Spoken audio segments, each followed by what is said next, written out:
Teka nga. Baka akala nitong mga 'to wala akong ibang alam na hero, eh. Ngayon pakikitaan ko kayo, kung paano ako mag-Garena. Siyempre, alam niyo naman 'pag ako nag-core, unang dalaw talaga niyan, marksman talaga ang dinadalawan natin. Priority natin 'yan. Dito, panoorin niyo kung paano natin balagbagin itong Exia dito. Talaga naman, napapaligiran na naming tatlo. At siyempre, ano pa bang aasahan niyo? Siyempre, first blood 'yan. Matapos kong ang bigyan ng buhay ni Exia mga idolo, agad na akong nagtungo rito. Ngunit sa aking pagpunta rito mga idolo, nakaabang pala sa akin tong San mga idolo. Saan nga dito mga idolo ating makikita kung paano ako pinaghahabol nitong unggoy na ito mga idolo. Pero teka lang mga idolo, tumakbo lang ako doon kasi alam ko kasi na nandito na yung Tigreal mga idolo at baka sakali mabigyan pa ako ng mga loko. Yung mga idolo, meron lang akong napansin. Abay, ang napakatapang naman talaga nung San mga idolo. Pero may pinapasok niya sa turi yung marksman namin. Ngunit nagkamali siya doon mga idolo. Kaya ayun, tulog ang loko. Dito mga idolo, habang pauwi na sana kami yung Mia rito mga idolo, nang bigla na lang may dumating na sirena at yun, sumisid dito sa harapan namin. Kaya ayun, nabigyan namin siya dito. Ay naku naman talaga, kawawang Mia, pauwi na lang nabigyan pa. Kaya dito ating paghihiganti yun mga idolo. Di pwedeng walang mangyari sa kanya rito. Dito nga itinipihan ko pa mga idolo. Habang ako ay nagtatago mga idolo, napansin ko itong Mia mga idolo na pinagtulungan itong Tigreal mga idolo. Grabe naman talaga, kawawa talaga ang sinapit ng Mia namin dito. Kaya ito ating paghihiganti mga idolo. Kahit makuha lang natin yung tank dito, ay siguradong makakabawi na tayo.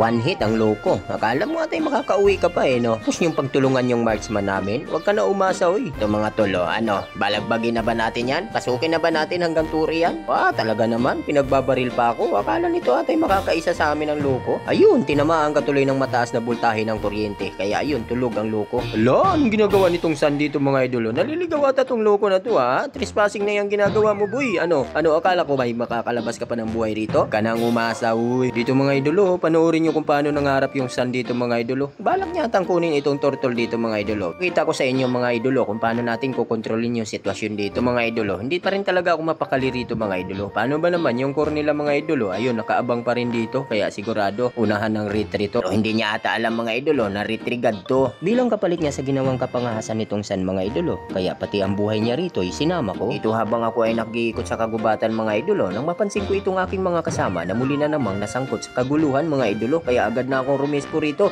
At dito nga ating makikita mga idolo ang napakagandang set naman talaga nung Atlas dito. At dito nga mga idolo ay pinagpapatay ko sila at inubos ko na parang ganito. Yun, maniac, walang kahirap-hirap mga idolo. Hey, what a maniac. May TP pa yan mga idolo. Dito nga mga idolo ay habang tulog yung aming mga kalaban dito, agad na naming tinapos ito mga idolo. Anong nangyari dito? Bakit nagkaganon? Panalo na kami, natalo pa. Ay talaga naman, kainaman naman talaga okay, naintindihan ko na, naglag pala ako. Lagi nating tandaan mga idolo na sa bawat pagkatalo ay mayroong dahilan kaya nangyayari to. At dito nga, inyong maririnig, nalag ako rito.